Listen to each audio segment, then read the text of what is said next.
Buenos días, buenas tardes, buenas noches. ¿Cómo estás? ¿Cómo te va por el otro lado de la pantalla? ¿Cómo ha ido tu día? Espero que muy bien. Bueno, vamos a continuar con la lectura de La Última Reina, el libro de Carmen Gallardo. Vamos a hacer un resumen, obviamente, no vamos a leer todo el capítulo porque ya saben que es un poco problemático, pero creo que para los fines, para los usos que nos estamos planteando en este pequeño programa, podemos entender, podemos hacer una breve, superficial lectura, pero analizando los elementos más importantes del texto que nos ofrece Carmen Gallardo. Este título es La Luna y el Trono. El capítulo número 6 se llama así, La Luna y el Trono. ¿Y por qué se llama La Luna y el Trono? Porque la autora va a jugar con el contexto mundial para tratar de hacer una suerte de sincronía entre lo que estaba ocurriendo en el mundo en aquella época, es decir, Neil Armstrong y sus compañeros iban o estaban a punto de alunizar, es decir, estaban llegando a la Luna, iban a desembarcar allí y todo ese momento, todo ese evento histórico iba a ser transmitido alrededor del globo por televisión. Entonces, trata de ubicarnos espacio-temporalmente, Carmen Gallardo, para que podamos hacernos una idea de en qué estaba la gente en esa época. ¿Vale? Estamos hablando de Madrid, julio de 1969. Aquellas personas que probablemente hayan sido muy pequeñas en esa época probablemente recuerdan. Pequeños o jóvenes, ¿verdad? Bien. Empieza así, miren, la historia eh, habla que en aquella oportunidad, en julio, Madrid estaba con 38 grados.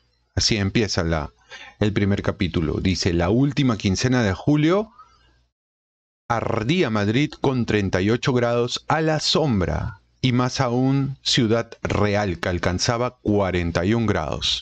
Bueno, yo en Madrid he sentido esos 41 grados, literalmente, y puedo dar fe que no, es insufrible, es inhumano.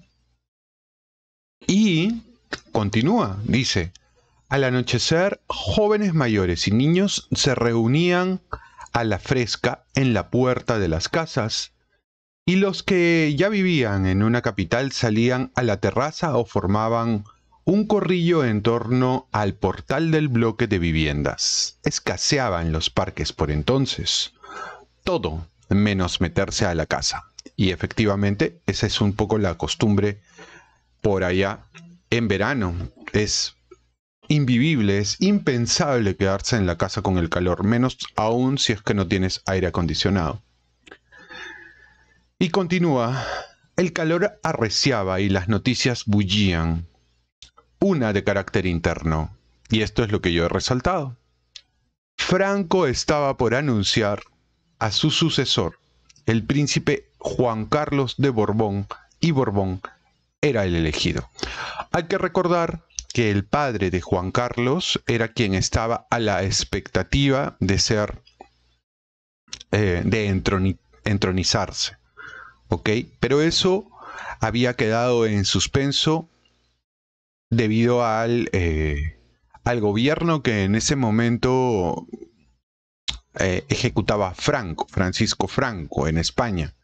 Luego, recordemos, para quienes tal vez no lo tienen muy en el mapa, que luego de la Guerra Civil Española, el bando de Franco, que es el bando nacional, se declara vencedor y Franco es erigido como el jefe de Estado y de gobierno en la práctica. Entonces, él era quien iba a decidir, porque la monarquía había sido interrumpida por la República, por la República, él iba a decidir quién iba a ser el sucesor real. Luego, La gente estaba a la expectativa, de acuerdo a Carmen Gallardo, sobre quién iba a ser el sucesor, pero lo que en ese momento, probablemente de lo que en ese momento la gente estaba hablando, estaba comentando más, era precisamente el alunizaje comandado por Armstrong, Aldrin y Collins. Dice más: desde la madrugada del 21 de julio hasta el anochecer del 23, los españoles se pegaron a la televisión, precisamente para ser observadores de este evento de carácter mundial, al que millones de personas estaban conectados, obviamente. Desde la tarde del 21 de julio hasta el amanecer, más de 500 millones de personas del mundo entero contemplaron incrédulos al comandante Neil Armstrong saltar cual globo aerostático por la superficie del sur del Mar de la Tranquilidad. Es más, aquí en el texto que nos ofrece Carmen Gallardo, se habla incluso que el gobierno de Franco estaba tratando de alguna forma, decir que España estaba o era parte también de ese acontecimiento, tanto así que un sacerdote habría encargado a los astronautas que lleven una estampa de la Virgen de las Mercedes, que es patrona naval de España. ¿Qué más dice? A las 10:56 de la mañana, hora de Florida, tenía lugar la histórica hazaña. 6 horas y media después de que el módulo Eagle, separado de la nave Apolo 11, alunizara en el Mar de la Tranquilidad, el mundo observaba la epopeya con expectación, incredulidad y admiración. Y aquí continúa un poco el texto, diciendo que muchos españoles se levantaron en torno a las 3 de la mañana para poder ser testigos de la transmisión en directo que en ese momento estaba haciendo la televisión española a través de Jesús Hermida, que fue, según Carmen Gallardo, una narración, como dice aquí, emotiva y llena de entusiasmo. Entonces, aquí un poco el capítulo no se corta en darnos una serie de eventos, de acontecimientos que tienen que ver con ese momento, un poco para situarnos en el tiempo. Sin embargo, bueno, y aquí por ejemplo en este párrafo, ¿no? Dice Carmen Gallardo, la España de Franco se había colgado algunas medallas de la gesta espacial norteamericana. Las estaciones de la NASA en España, la de Fresnedillas de la Oliva, Robledo de Chabela y Maspalomas, cumplieron un importante papel en los acontecimientos. Es decir, Franco quería un poco hacer notar que España había tenido que ver mucho en esta gesta, ¿no? Un poco también para elevar sus bonos, probablemente. De hecho, hubo técnicos españoles entrenados por la NASA, quienes fueron encargados de mantener la comunicación en la nave y monitorear, o monitorizar, como dice aquí, las constantes vitales de Armstrong, Aldrin y Collins, que eran los tripulantes que fueron protagonistas de este evento. Bien. Y bueno, aquí habla, por ejemplo, del tema de la estampa que supuestamente le encargaron a los astronautas para que la lleven hacia el espacio, ¿no? Que hubiera sido un hecho histórico de ser así. Sin embargo, también estaban ocurriendo otras cosas en la zarzuela, en España, porque que tenían que ver directamente con con otra lucha, con la sucesión al trono de España. En el palacete de la zarzuela también permanecieron atentos a la televisión. Sin embargo, la atención no solo estaba provocada por la epopeya espacial que había vivido el mundo de madrugada. Para Juan Carlos y Sofía, la gesta comenzaba esa tarde del martes 22 de julio. Y aquí se está refiriendo, obviamente, a el tema de sucesión, ¿ok? Dice más, yo he resaltado aquí algunas cosas. Juanito y ella, es decir, Juan Carlos y Sofía, no estaban en la luna, pisaban con firmeza la tierra. Habían trabajado en equipo y se habían mostrado firmes hacia el objetivo común que parecían acariciar con las yemas de los dedos. ¿A qué se refieren? Carmen Gallardo lo que nos está queriendo decir era que Sofía y Juan Carlos, por lo menos en ese momento, estaban trabajando en equipo, había una complicidad, un interés en común, un leitmotiv para poder alcanzar la idea de la restauración monárquica en la que ellos, sobre todo Juan Carlos, obviamente, sería el heredero natural al trono. En desmedro del padre, porque el padre también estaba pretendiendo esa posición, que en realidad era lo que teóricamente le correspondía por ser el hijo del último rey. Sin embargo, Juan Carlos había sido preparado por el propio Franco para poder acceder a ese trono y poder continuar la herencia del franquismo, de manera que sea un régimen que no tenga fin en el tiempo, sino que se pueda mantener. Entonces dice Carmen que Sofía apoyaba este interés mutuo.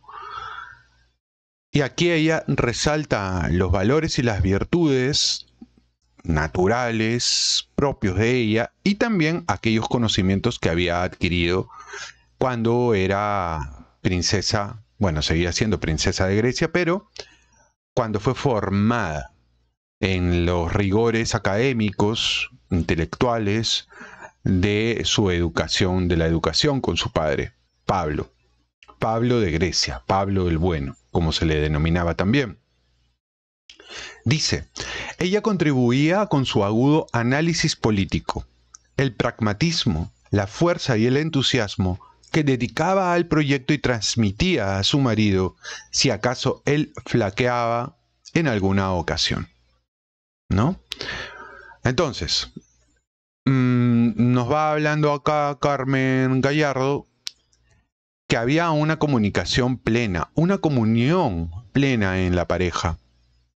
Y yo creo que obviamente no he leído aún todo el libro, yo lo voy leyendo y lo voy comunicando, pero probablemente lo que la autora quiera hacer es hacer un antes y un después, que quede muy claro que al inicio de la relación habían objetivos comunes en la pareja y que tal vez al desaparecer esos objetivos se haya generado un cambio en la conducta de Juan Carlos. Bien, continuamos entonces. Nos ofrece más detalles aquí la autora en torno a las relaciones y a los intereses que estaban presentes en esta pugna por acceder al trono de España. Acá hace una mención Carmen Gallardo en torno a la abuela. ¿Recuerdan? María Eugenia de Battenberg, quien estaba especialmente interesada en que su familia pudiera heredar, ya que directamente su hijo no podía, por lo menos su nieto podría hacerlo, acceder al trono de España. Lástima que la abuela no haya vivido para haber hecho realidad su sueño, asistir a la recuperación de la monarquía española. La abuela Victoria Eugenia, dije María Eugenia, es Victoria Eugenia, había muerto el 15 de abril, fecha fatídica en su biografía. Otro 15 de abril, 38 años antes, abandonaba España rumbo al exilio al proclamarse la Segunda República Española. Juan Carlos fue uno de los nietos que mostró su féretro, o que portó su féretro, desde la residencia de Villefontaine hasta el cementerio de Vieux-de-Vaux, en Lausana. Ok. Entonces esos son algunos de los elementos. Seguimos bajando en el resumen y vamos a ver algunos otros elementos que se van presentando, como por ejemplo este que he marcado. El príncipe Juan Carlos de Borbón, aquel 22 de julio, sería designado, ahora sí, como sucesor a título de rey. Esta vendría a ser la segunda restauración borbónica que estaba en marcha. Para aquellas personas que no están familiarizadas, hubo un lapso en el que la monarquía borbónica estaba, si no abolida completamente, por lo menos estaba en suspenso. Solamente estaba gobernando Franco. Y Franco, que era del bando ganador luego de la guerra civil, había interrumpido, él no había interrumpido, sino que la república había interrumpido la monarquía. La había abolido, en realidad. Cuando accede Franco, gana la guerra civil, que no era su grupo el republicano, sino más bien el nacional, no toma o no termina de tomar ninguna decisión en torno a la monarquía, si restaurarla o no. Eran elementos que estaban en el aire, de los cuales todavía no se tomaba ninguna decisión hasta ese momento, hasta julio del 69, 22 de julio del año 69. ¿Ok?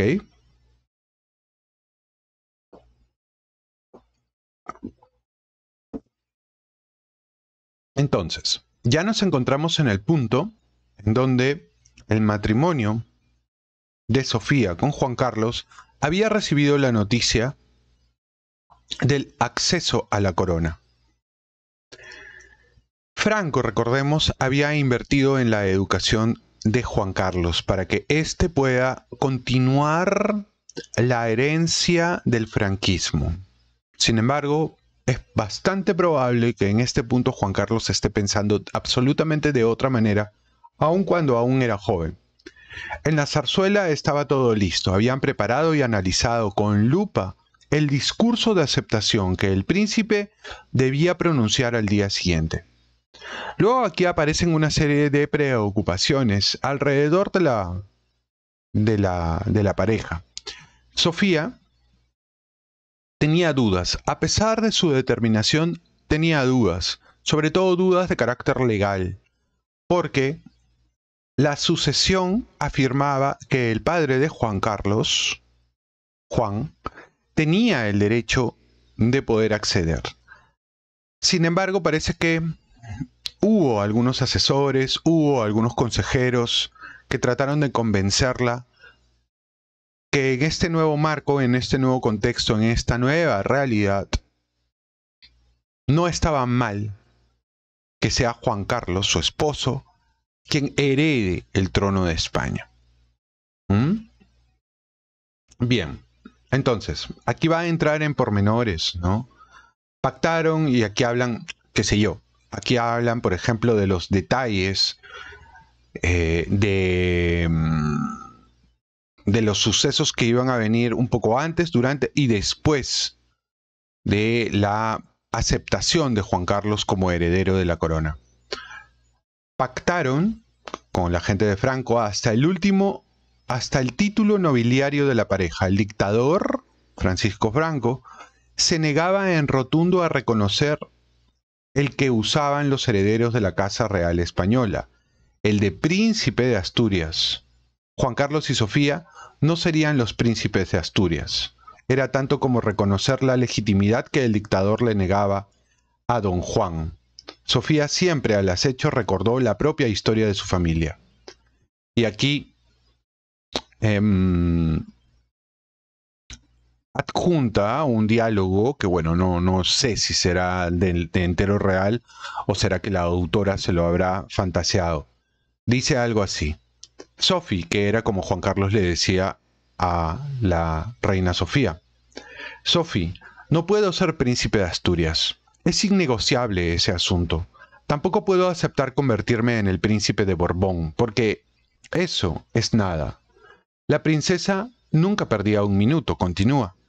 Presente en todas las reuniones previas a esa tarde histórica de julio, era ella quien apuntalaba a su marido, la que le susurraba: A Franco se le iluminan los ojos cuando te mira. Ella, quien le aconsejaba: a tu padre infórmale, pero no le consultes. Fue ella también la que le sugirió el título que deberían llevar a partir de ese momento. Y aquí la autora, Carmen Gallardo, anota que la familia de Sofía tenía un nombre, la Casa Real tenía un nombre muy largo. Y decidieron dejar de lado ese nombre y colocarse como casa o como apellido familiar sencillamente Grecia. Porque el nombre original que ellos tienen como casa es el de Schleswig-Holstein Sonderburg Glücksburg. Son 4 apellidos, ¿no? Todos de origen alemán, noruego, danés tal vez, ¿no? Un poco complicados de pronunciar. Y lo que sugiere, lo que dice Sofía es que la familia decidió dejar de lado esa retahíla de apellidos un poco impronunciables para colocarse simplemente Grecia, el nombre del país que ellos estaban reinando. Dice, todos nos apellidamos desde entonces, es decir, desde que dejaron de lado ese apellido, Grecia. Si vas a ser el rey de España, ¿por qué no ser entonces príncipe de España? Tienes razón. De hecho, nuestros hijos se apellidan Borbón y Grecia. La sugerencia de la princesa llegó hasta los edificios oficiales, donde se debatía el mismo asunto. En los despachos habían llegado a la misma conclusión. Juan Carlos de Borbón y Sofía de Grecia serían los primeros y los últimos príncipes de España. Bien, ahora va a narrar acá cómo fue el momento de la lectura en la que Juan Carlos acepta la responsabilidad que iba a heredar. Llegan a las cortes, Francisco Franco llega en su Rolls Royce, llega arropado por la guardia a caballo, hasta el mismo palacio, engalanado para esa ocasión. Y el dictador vestía un uniforme de verano de capitán, con banda y cruz de San Fernando. Y Franco iba a dar también un discurso. Dice: así pues, consciente de mi responsabilidad ante Dios y ante la historia, he decidido proponerle a la patria como mi sucesor. Y es en ese momento en donde va a presentar a Juan Carlos ante el vítore de la mayoría de los presentes en ese lugar. Franco, Franco, Franco, dice Carmen Gallardo, que fue el grito unísono en ese momento. Todos estaban apoyándolo. Luego, continúa, ha dado claras muestras de lealtad a los principios del régimen, y en la zarzuela la pareja apretaba sus manos cada vez con un poco más de intensidad. Sus hijos no disfrutaban esa tarde junto a sus padres, jugaban en la piscina, vigilados en todo momento por su cuidadora inglesa Anne Bell. Vinculado a los ejércitos de tierra, mar y aire, le considero preparado para la alta misión a la que podía ser llamado. He decidido proponerle a la patria como mi sucesor. Y continúan allí los gritos de Franco, Franco, Franco, Franco, ¿no? Y luego, cuando se hace esta propuesta, de todas maneras se somete a votación en las Cortes. Y el resultado fue que la ley que proclamaba, que elevaba, que entronizaba a Juan Carlos como sucesor en el trono y además sucesor de todo el régimen franquista, fue refrendada por 491 votos a favor, 19 en contra y 9 abstenciones. Acá dice, los noes más sonoros provenían de los escaños ocupados por los monárquicos juanistas. Los carlistas directamente salieron de la sala. Los sectores monárquicos no apoyaban al candidato del caudillo, es decir, de Francisco Franco.